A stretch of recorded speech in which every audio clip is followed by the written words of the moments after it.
वैश्विक मंच पर रख करके पूरी दुनिया उसके पीछे भाग रही, तब हमारी समझ में आया कि वाह, योग में भी ये गुण है।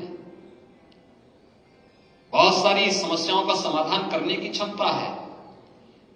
ये केवल शारीरिक और मानसिक विकास के लिए ही नहीं, बौद्धिक उन्नयन के लिए और विज्ञान को उस स्थिति तक पहुंचाने में एक सक्षम है जहां पे विज्ञान की सीमाएं समाप्त होती हैं, और भारतीय मनीषा ने उन सीमाओं का भी अतिक्रमण किया है, और वही अध्यात्म है।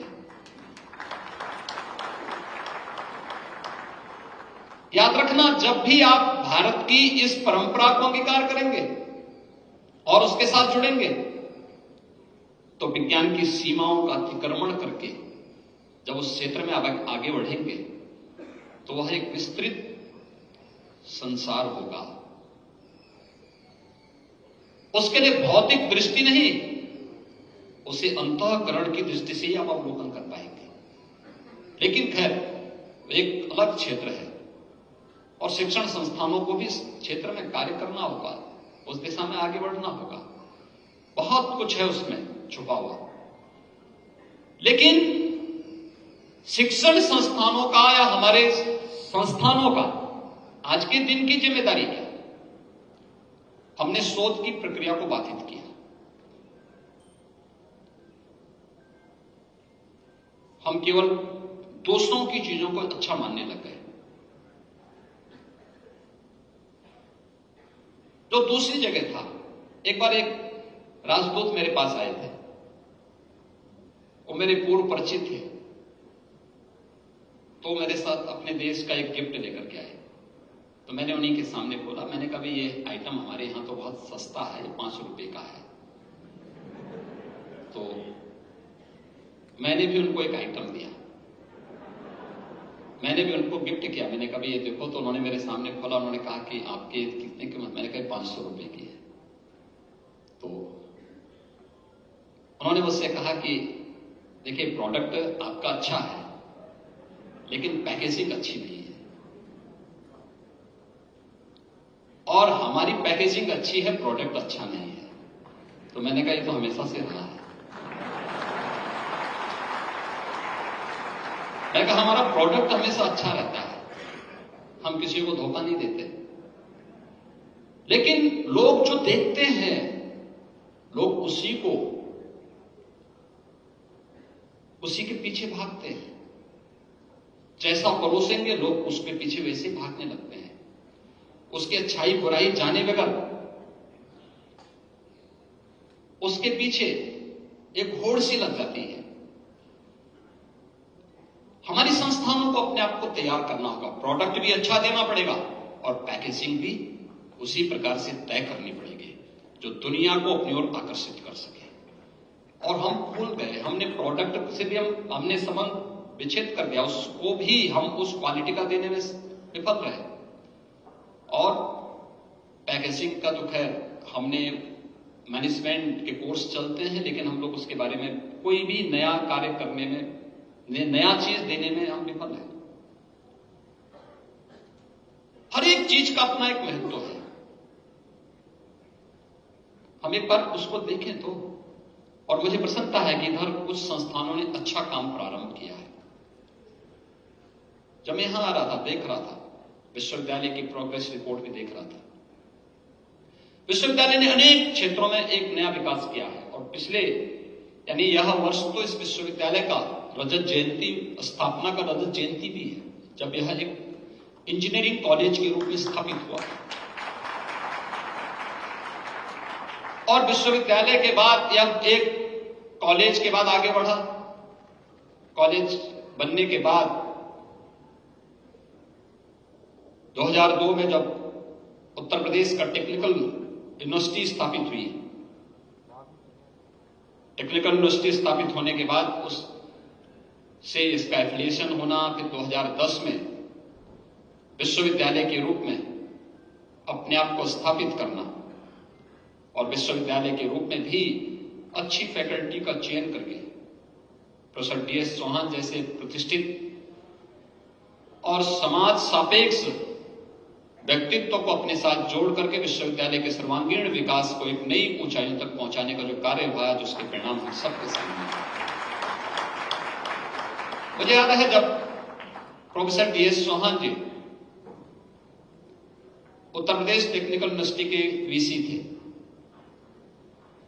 उन्होंने उस समय इस क्षेत्र में ईज ऑफ डूइंग बिजनेस को बहुत सरल किया था। दुर्भाग्य से उस समय की सरकारों की समझ में वो सब नहीं आ रहा था। अगर उन्होंने समझने का प्रयास किया होता तो उत्तर प्रदेश आज तकनीक का एक हब होता। हम उसमें बहुत पीछे छूट गए, बहुत पीछे हम रह गए, क्योंकि जो लोग हमसे पहले उस क्षेत्र में काम कर चुके थे, जिन लोगों ने अपने और रिलैक्सेशन दिया, वे लोग आगे बढ़ गए, उत्तर प्रदेश पीछे छूट गया। लेकिन फिर भी यूपी टेक्निकल यूनिवर्सिटी बनने के बाद उस क्षेत्र में नयापन आता हुआ दिखाई दिया और उसको एक नई ऊंचाइयों तक पहुंचाने का कार्य हुआ। आज ये विश्वविद्यालय स्वयं उन सभी कोर्सेज को लेकर के यहां भी कार्य कर रहा है। न केवल विश्वविद्यालय को इनोवेशन, रिसर्च एंड डेवलपमेंट का एक नया केंद्र के रूप में स्थापित किया, लेकिन उससे भी आगे जाकर के जो मुझे प्रसन्नता हुई कि तमाम पेटेंट भी विश्वविद्यालय को अवार्ड हुए हैं और विश्वविद्यालय के लिए यह इस प्रक्रिया के साथ जुड़ना और भी महत्वपूर्ण है। विश्वविद्यालय को इस दिशा में नए प्रयास प्रारंभ करने चाहिए। आज का समय भी मैं देख रहा था, यहां की एक नई स्थापित स्किल डेवलपमेंट की जो एक नया सेंटर उन्होंने विश्वविद्यालय ने स्थापित किया है। न्यू एज कोर्सेज के साथ हम अपने छात्रों को कैसे जोड़ सकते हैं, और दिशा में प्रयास भी प्रारंभ हुआ है। शासन की योजनाओं को, केंद्र और राज्य शासन की योजनाओं को हम अपने पाठ्यक्रम का हिस्सा कैसे बनाएं। अक्सर होता है कि जैसे सरकारें उससे अपने आप को निरपेक्ष सीखकर सरकारों के उन पॉलिसीज को, सरकार के कार्यक्रमों को, युवाओं से, छात्रों से जुड़े हुई योजनाओं को उससे अलग करने का कार्य होता है, और बाद में जब छात्र निकलता है उसको पता ही नहीं होता है कि इसका मतलब क्या है। हमें पहले दिन से ही एक टीम गठित करनी चाहिए। टीम इस बात को लेकर गठित करनी चाहिए, शासन ने कोई योजना बनाई, योजना क्या है, संबंधित विभाग से संपर्क करके उनसे पूछना चाहिए, इसका हमें पूरा मटेरियल दीजिए, हम अपने पाठ्यक्रम का इसको हिस्सा बनाना चाहते हैं। हमारे छात्र छात्राओं को इसकी जानकारी होनी चाहिए। क्यों नहीं होनी चाहिए जानकारी? हम योजना उनके लिए बना रहे हैं जिनके लिए योजना बना रहे हैं उनको पता ही नहीं है। ढेर सारी योजनाएं बनी। कोई छात्र आज के दिन पे अपना स्टार्टअप स्थापित करना चाहता है, परिवार के पास पैसा नहीं है, वो भटकता रहेगा, कोई मदद नहीं करेगा। लेकिन अगर उसे मालूम है कि PM मुद्रा योजना है, इस योजना के अंतर्गत मैं बैंक से संपर्क करूंगा, बैंक मुझे सहयोग करेगा, तो आसानी से वह अपना स्टार्टअप स्थापित करने के लिए आगे बढ़ सकता है। लेकिन जब पता ही नहीं, मुख्यमंत्री युवा स्वरोजगार योजना है, इसमें भी हम आगे बढ़ सकते हैं, लेकिन पता ही नहीं है। मेरा मानना है कि आज तो हर विश्वविद्यालय और हर युवा के पास, अभी हम लोगों ने, आपने देखा होगा यूनियन बजट में भी और हम स्टेट की तरफ से भी,